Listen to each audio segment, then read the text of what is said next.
몇 주 전에 결혼 예배를 인도했습니다. 신랑의 아버지는 11년째 과테말라에서 선교하고 계시는 평신도 선교사이십니다. 가실 때만 해도 건강했는데 거기 계신 동안에 시력이 나빠져서 지금은 부인의 손에 이끌려서 걸어다닐 지경이 되셨습니다.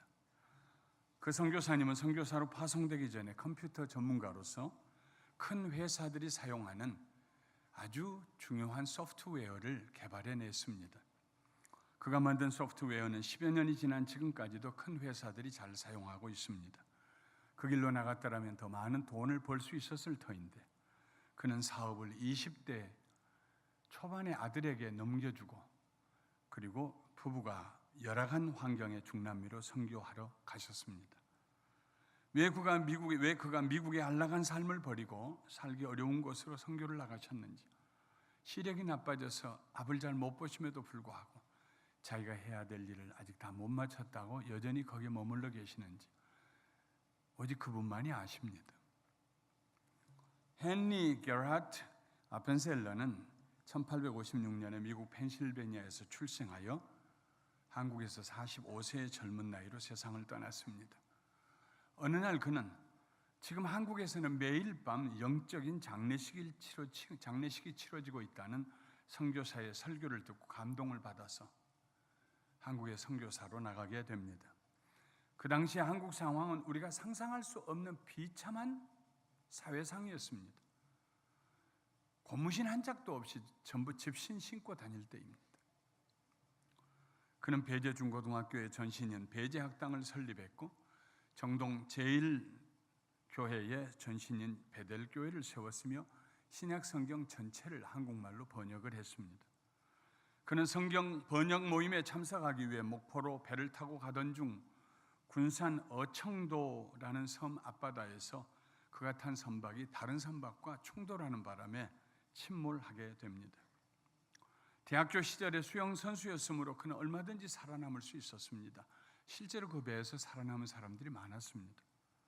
그러나 배의 3등선실 저 아래 칸에 있는 자기의 한국인 조수와 이화학당의 여학생 하나를 구하려 내려갔다가 나오지 못하고 수장이 되었습니다. 그의 시신은 지금도 바닷속에 있습니다. 그의 아버지가 45세 세상을 떠나자 14살이었던 아펜셀라 2세 이 소녀는 하나님 어떻게 그럴 수가 있습니까?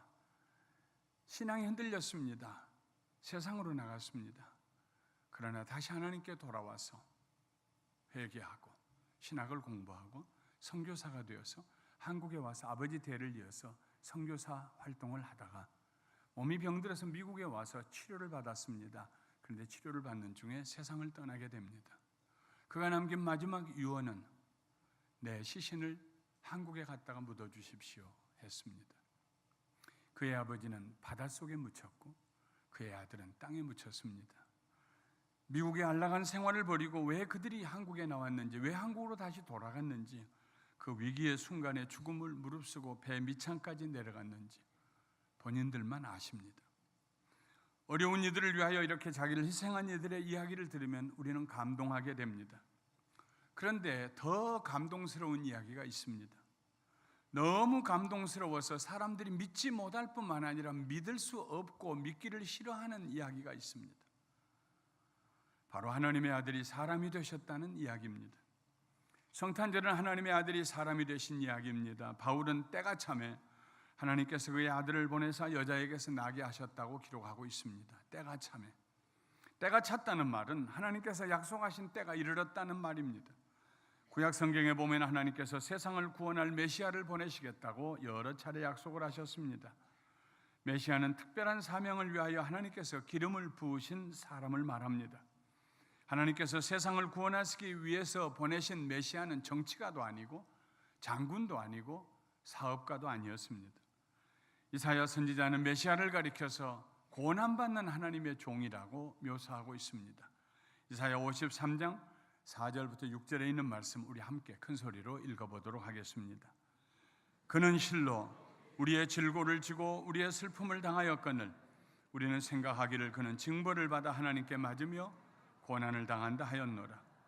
그가 찔림은 우리의 허물 때문이요 그가 상함은 우리의 죄악 때문이라.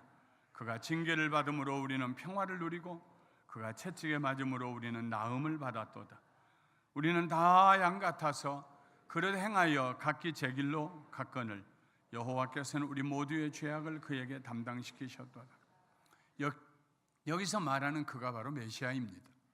때가 차면 하나님께서 세상을 구원할 메시아를 보내셨습니다. 그는 세상에 오셔서 군림하여 왕으로 섬김을 받기 위해 오신 분이 아니라 자기 목숨을 많은 사람의 죄를 대속해서 드리는 속죄 제물이 되기 위해서 오셨습니다. 그분이 바로 하나님의 아들이십니다. 예수라는 이름으로 세상에 오신, 사람이 되어 오신 하나님의 아들이십니다. 하나님의 아들이 사람이 되어 여자의 몸에 태어나셨습니다. 하나님께서 그의 아들을 보내셨다는 동사는 능동태입니다. 하나님이 보내셨어요. 그런데 여자에게서 그 아들이 나게 하셨다라는 동사는 능동태도 아니고 수동태도 아닌 그 중간에 있는 중간태입니다. 다른 문법에는 없는 중간태라고 하는 이 voice가 헬라어에만 있습니다. 중간태는 다른 사람이 주도한 행위의 결과에 내가 주도적으로 참여한다라는 뜻입니다. 내가 하는 일이 아닙니다. 누군가 하는 일이에요. 그 일에 내가 기쁨으로 주도적으로 동참한다는 것입니다. 그게 중간태입니다. 능동태도 아니고 수동태도 아닌 중간태입니다. 예수님의 탄생은 하나님의 아들을 세상에 보내신 그 행위의 결과에 그의 아들이 주도적으로 동참하고 참여하는 것입니다. 때가 찼을 때 천국에서 일어났던 일들을 한번 상상해 보겠습니다. 아버지 하나님과 아들 하나님이 세상을 구원할 계획을 세우고 계셨습니다. 그동안에 하나님께서 수많은 선지자들과 예언자들을 세상에 보내셔서 죄를 회개하고 하나님께로 돌아오라고 하셨지만 사람들의 마음이 완악하여 모두 귀 없는 채 못 듣는 채 했습니다.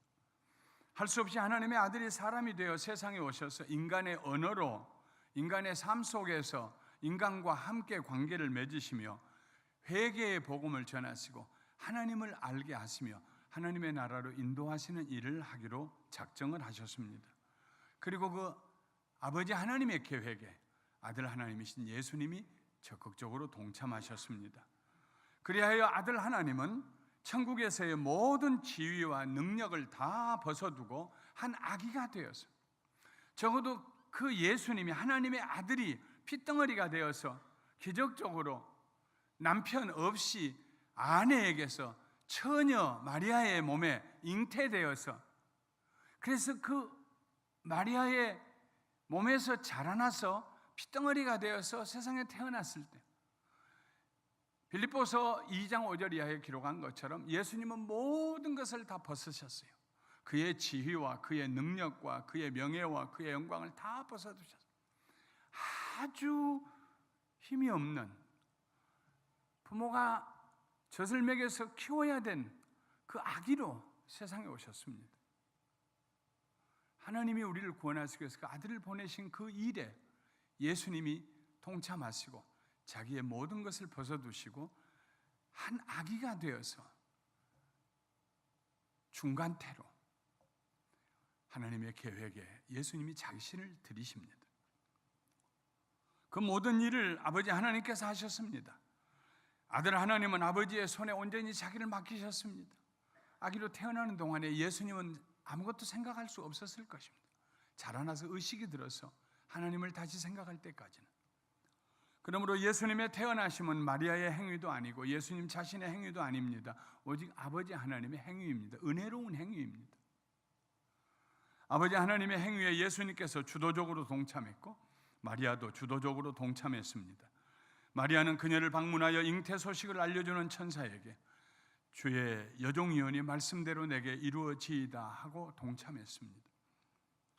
누가복음 1장과 2장에 보면 예수님께서 이 세상에 오실 때 온 세상에 울려 퍼졌던 두 편의 노래가 있습니다. 하나는 마리아의 노래이고 다른 하나는 천사들의 노래입니다. 천사가 전해준 소식 곧 성령이 너에게 임하시고 지극히 높으신 이의 능력이 너를 덮으시리니 이러므로 나실 바 거룩한 이는 하나님의 아들이라 일컬으리라는 말을 듣고 마리아가 노래합니다. 내 영혼이 주를 찬양하며 내 마음이 하나님 내 구주를 기뻐하였으면 그의 여종의 비천함을 돌보셨습니다. 보라, 이제 후로는 만세의 날을 복이 있다 일컬으리로다. 마리아가 부른 노래는 비천한 자의 노래입니다. 비천이라는 말은 수치스러운 인생을 사는 사람, 굴욕과 굴종의 삶을 사는 사람, 얼굴을 들 수 없을 만한 부끄러운 삶을 사는 사람을 두고 하는 말입니다. 마리아가 다른 처녀들보다 특별히 더 비천했다는 말은 아닙니다. 하나님의 아들이 이 세상에 오시기 전까지는 모든 사람이 다 비천 가운데 속했습니다. 비천했습니다. 성경은 이렇게 비천한 사람들을 가리켜서 여러 가지로 묘사하고 있습니다. 흑암에 처한 사람들, 옥에 갇힌 사람들, 광야에 사는 사람들, 폭풍우 아래 피할 곳이 없는 사람들, 압제받는 사람들, 보지 못하는 사람들. 비천한 사람들이 내일을 못 봅니다. 미래를 볼 수가 없어요. 무슨 일이 일어날지 소망이 없습니다. 인생에. 비천한 사람들이 억눌려 삽니다. 한에 맺혀 삽니다. 비천한 사람들이 폭풍우는 몰아치는데 피할 곳이 없습니다. 뜨거운 햇빛이 내리쪼이는데 그늘 한 점 없습니다. 그들은 어둠 가운데 살아갑니다. 추한 삶을 삽니다. 비천한 사람들입니다. 왜 사람들이 비천하게 되었을까요? 죄를 범하고 하나님을 떠났기 때문입니다. 죄가 있는 곳에는 언제나 인간의 비천한 모습이 드러납니다. 한 가정에 어떤 사람이 죄를 범해 보십시오. 온 가정에 비천의 구름이 누르게 됩니다. 죄가 있는 곳에는 언제나 인간의 비천한 모습이 나타납니다. 마리아가 부르는 노래의 의미는 모든 사람이 비천에 처해 있는데 그들에게 예수님께서 찾아오시니 그들 모두가 존귀하고 복 있는 사람이 되었다는 노래입니다. 예수님은 우리를 존귀하게 하시기 위해서 찾아오셨습니다. 중세에 무레투스라고 하는 유명한 신학자가 있었습니다. 그는 늙어서 병든 채 여기저기 방황하다가 병원으로 실려왔습니다. 의사들은 무레투스라고 하는 이 늙은 환자가 알아듣지 못하리라고 생각하고 라틴어로 서로가 이렇게 얘기했습니다. 이 늙은이의 하잘것없는 몸뚱이를 의학적 연구나 하는데 우리 사용하십시다. 고쳐줄 생각을 하지 아니하고 이 늙은이의 하잘것없는 몸뚱이를, 노숙자 같은 이 늙은이의 하잘것없는 몸뚱이를 의학적 연구나 하는데 해부용으로 사용합시다 하는 말을 라틴어로 서로 주고받고 있었습니다.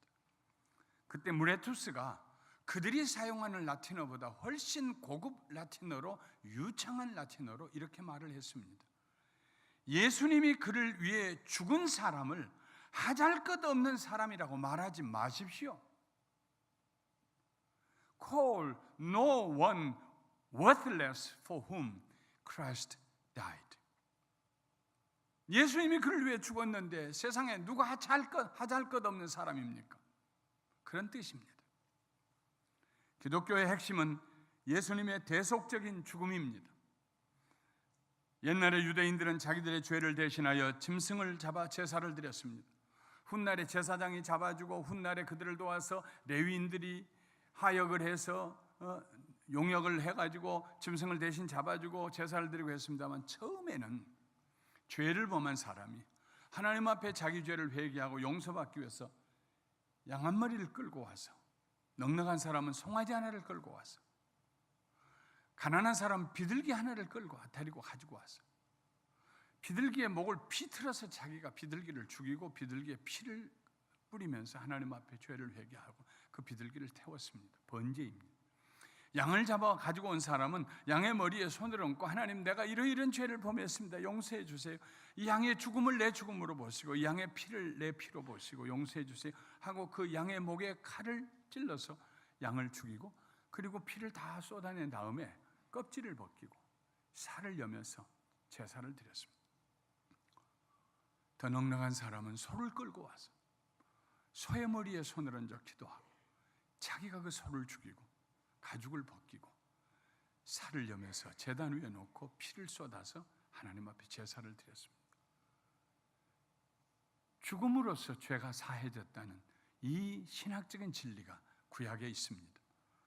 예수님은 우리의 죄를 위하여 대신 죽으실 하나님의 어린 양으로 세상에 오셨습니다.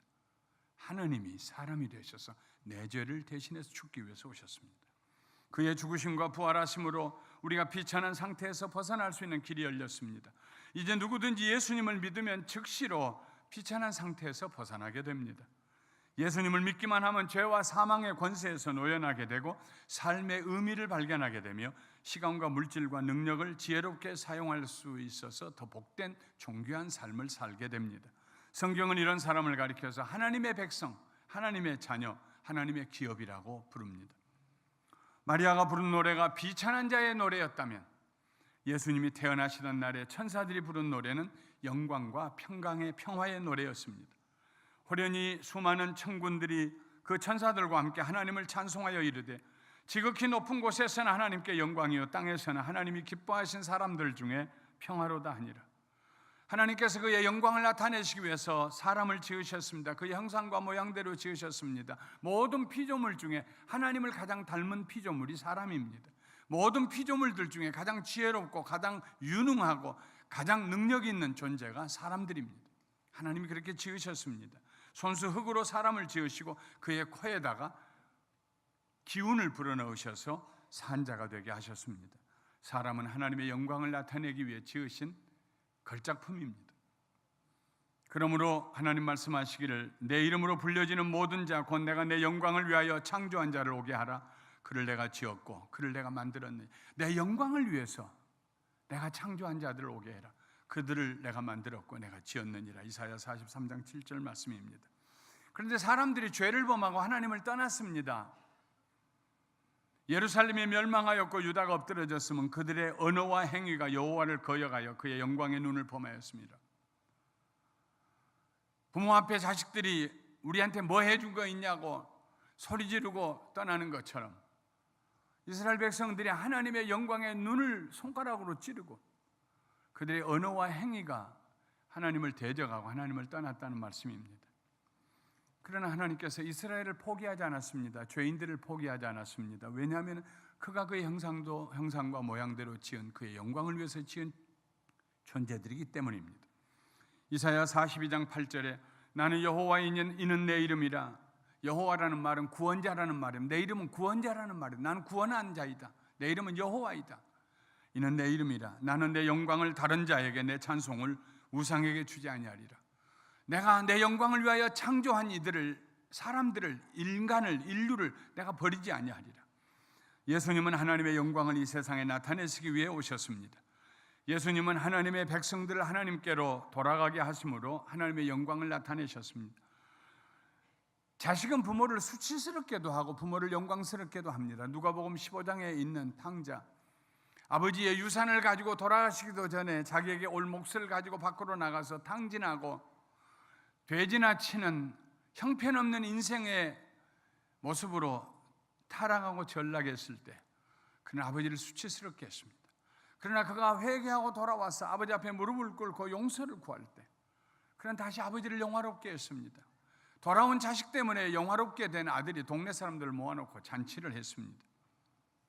집을 나갔던 탕자가 다시 돌아왔을 때 그 아버지가 영화롭게 된 것처럼 하나님을 떠났던 이들이 돌아올 때, 회개하고 돌아올 때 하나님이 영광을 받으십니다. 사탄의 참소와 비난이 그치고 하나님의 나라가 견고하게 세워집니다. 누구든지 예수님을 믿는 사람은 다 하나님의 영광 가운데 들어가게 됩니다. 영광 가운데 들어갔다는 말은 그 자신이 영광스러운 삶을 살게 되었다는 말입니다. 아들을 낳으린 이름을 예수라 하라. 이는 그가 자기 백성을 그들의 죄에서 구원할 자이심이니라. 세상에 오신 하나님의 아들 예수님을 믿고 구원받은 자들이 예수님과 함께 하늘에 앉아 있습니다. 그것이 하나님의 영광입니다. 복음이 땅끝까지 전파될 때 하나님의 영광이 온 세상에 가득하게 될 것입니다. 예수님을 믿는 우리들은 하나님의 영광이 된 사람들입니다. 이 자리에 여러분들이 우연히 와 계신 것이 아닙니다. 하나님께서 우리를 예수님 믿게 하셨고 우리로 하여금 하나님을 예배하게 하셨고 오늘 하나님께서 가장 기뻐하시는 시간이요 가장 영광 받으시는 시간입니다.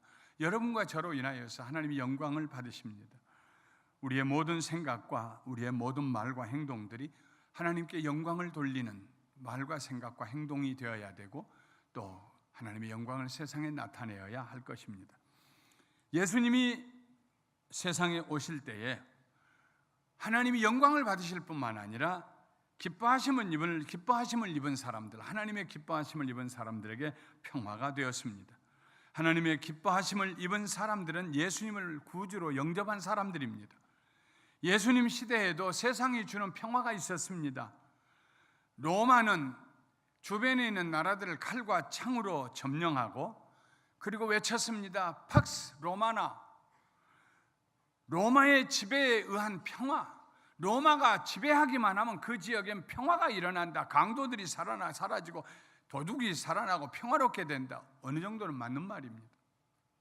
그런데 동일한 시대에 주후 1세기에 살았던 사상가 에픽테투스는 말하기를 황제가 육지와 바다에 전쟁을 통하여서 평화는 줄 수 있을지 몰라도 정욕과 슬픔과 질투로부터 오는 고통에 평화를 줄 수는 없다고 말했습니다. 무력으로 평화를 이룰 수 있을지는 모르지만 사람의 마음속에 정욕과 탐욕과 시기와 질투와 슬픔과 공허함과 절망과 이런 것에는 황제라도 평화를 줄 수가 없다고 말했습니다. 예수님이 우리에게 주시는 평화는 세상에 주는 평화와 다릅니다. 요한복음 14장 27절에 평안을 너희에게 끼치노니 곧 나의 평안을 너희에게 주노라. 내가 너희에게 주는 것은 세상이 주는 것과 같지 아니하니라. 너희는 마음에 근심하지도 말고 두려워하지도 말라. 내가 너희에게 평안을 준다. 내 평안을 준다. 세상이 주는 평안과 다르다. 염려하지 말고 근심하지 말고 두려워하지 말아라. 세상은 우리에게 거짓 평화를 줍니다. 술 좀 마시면 평화로울까? 도박장에 한번 갔다 오면 평안해질까? 음란한 인생을 한번 내 살고 싶은 대로 살면 평안해질까? 하고 싶은 거 다 해보면은 그만큼 돈이 좀 있으면은 권세가 있다면 평안해질까? 그러나 그 어떤 것도 우리에게 진정한 평화를 줄 수가 없습니다. 그러나 예수님은 우리에게 참된 평화를 주시기 위해서 오셨습니다. 예수님은 먼저 우리를 죄와 죄책감으로부터 자유하게 해주셨습니다. 죄와 죄책감이 우리를 수치스럽게 할 때에 평화를 누릴 사람은 세상에 아무도 없습니다. 그러므로 우리가 믿음으로 의롭다 하심을 받았으니 우리 주 예수 그리스도로 말미암아 하나님과 화평을 누리자. 로마서 5장 1절에 있는 말씀입니다. 예수님이 우리에게 오실 때 우리에게 주신 최초의 선물은, 가장 큰 선물은 우리의 죄를 용서하시고 우리를 죄책감에서 자유하게 하시는 것입니다. 또한 예수님은 우리를 저주의식으로부터 자유하게 해주십니다. 내 인생에 절대로 저주가 다가올 수 없다는 확신이 서지 않는 한 우리는 마음의 평화를 누릴 수가 없습니다. 언제 무슨 일이 일어날지 몰라요. 좋은 일이 많이 일어날 때 우리는 흔히 말하기로 호사다마라고 합니다. 좋은 일이 일어나면 그 다음에는 꼭 마가 뀌어서 귀신이 회꾸지한다. 나쁜 일도 있을 것이다. 사람들이 두려워합니다. 그러나 예수님이 우리와 함께 하실 때, 우리에게 평화를 주실 때, 왜냐하면 예수님이 우리의 저주를 다 짊어지고 가셨기 때문에 우리는 평화로울 수가 있습니다. 갈라디아 3장 13절에 그리스도께서 우리를 위하여 저주를 받은 바 되사 율법의 저주에서 우리를 속량하셨으니 기록된 바 나무에 달린 자마다 저주 아래 있는 자라 하였습니다. 예수님이 저주의 나무에 달려서 죽으심으로 우리에게서 저주가 거쳐갔어요. 하나님의 나라 갈 때까지 어떤 일이 있어도 사탄이 우리에게 저주를 갖다 주지 못한다는 확신을 예수님이 오셔서 우리에게 주신 것을 믿으시기 바랍니다. 그때 우리가 평화를 누립니다. 예수님은 우리를 허무와 죽음으로부터 자유하게 해주셨습니다. 죽음 이후의 세계에 대한 확신이 없으면 우리 마음에 평화가 없습니다. 젊어서 살 때, 바쁠 때, 자식 기르고 살 때는 모르지요. 자식들이 다 떠나가고 빈 둥지같이 되었을 때, 엠티 네슬이 되었을 때 나는 도대체 어디서 와서 무엇 때문에 살다 어디로 가느냐, 갈 바를 알지 못하면 우리의 마음에 평화가 없습니다. 그러나 예수님은 우리를 위하여 죽으실 뿐만 아니라 부활하심으로 우리를 다시 살려주시고 영원한 생명을 우리에게 주셨습니다. 하나님이 세상을 이처럼 사랑하사 독생자를 주셨으니 이는 누구든지 저를 믿는 자마다 멸망치 않고 영생을 얻게 하려 하십니다. 예수님은 우리를 염려와 근심으로부터 자유하게 해주셨습니다. 염려와 근심의 노예가 되어서 사는 동안에는 우리는 평화를 누릴 수가 없습니다. 그러나 자고 나도 염려와 근심이 없어요. 누울 때도 염려와 근심이 없어요. 평안해요. 1791년 11월 4일 미국의 초대 대통령이 훗날되었던 조지 워싱턴 장군이 세인트 클레어에서 전쟁을 하다가 독립전쟁을 하다가 대패했습니다. 자기 부대가. 그런데 얼굴이 평안해요. 그래서 그 참모가 가서 장군님 이번에 우리의 결정적인 패배 때문에 앞날이 심히 걱정이 됩니다 하고 얘기했습니다. 그때 조지 워싱턴 장군이 차분한 어조로 이렇게 대답합니다. 걱정하지 마시오.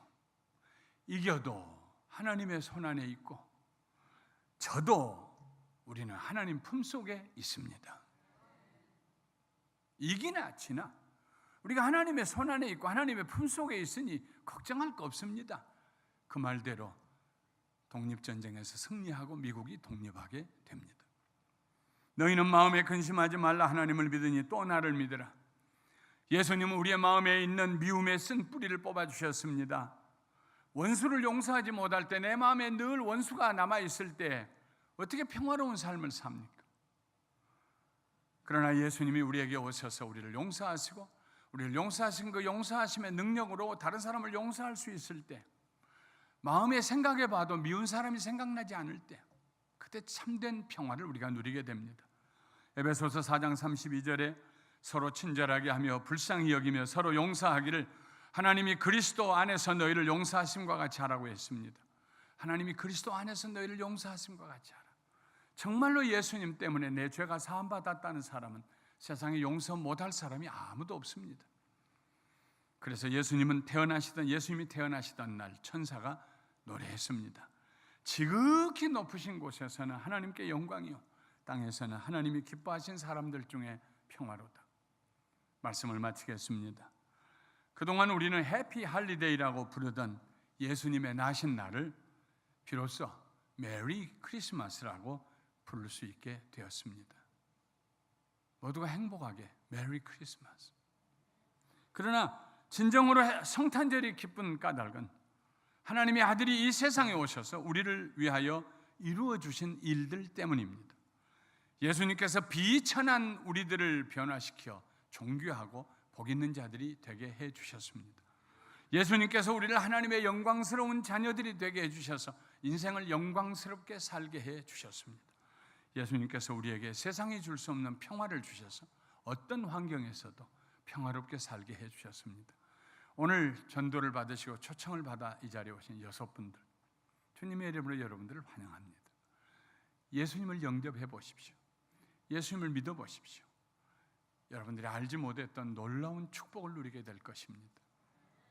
존귀한 삶을 살게 됩니다. 영광스러운 삶을 살게 됩니다. 평화로운 삶을 살게 됩니다. 그런 은혜와 축복이 오늘 초청받아 오신 6분들에게 함께 하시기를 주님의 이름으로 축원합니다. 그리고 우리 모두에게 함께 하시기를 주님의 이름으로 축원합니다. 좌우에 계신 분들에게 큰 소리로 인사합시다. 메리 크리스마스, 메리 크리스마스, 메리 크리스마스.